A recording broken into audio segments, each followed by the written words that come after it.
our true path. And our true path should be something like, imagine the noblest aim that you can conceptualize and then sacrifice your life to attempting to attain it.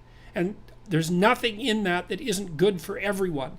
And so apart from the fact that it requires a lot of responsibility, I just can't see why everyone wouldn't do that. And when I'm talking to young people and, shaking my finger and saying, grow the hell up and get mature and take on some responsibility, I'm not saying that because I'm an enemy of the person. I'm saying it because I'm the best friend of the part of them that would really like to walk in the light. And it's an invitation to walk in the light. And it would be remarkable. This is what we need to do, as far as I'm concerned, not only in the West, but in the world at large, but maybe in the West first, is we have to consciously decide that we're going to do everything we can as individuals to walk in the light, and to regard that as a noble and heroic endeavor, and to make that first and foremost in our lives.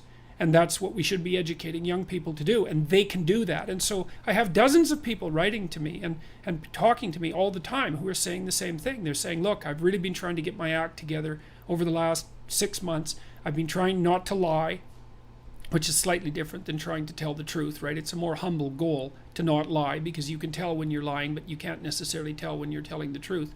And I've been coming up with a plan, and I've been trying to discipline myself, and I've been cleaning up my room, which is like a nice humble act that involves transforming chaos into order. And they write and say, God, things are just working out way better for me. It's like, whoa, do it, man. That's just, you keep that up for 15 years and you'll be unbeatable. And that's what we should be convincing young people to be, is to be unbeatable.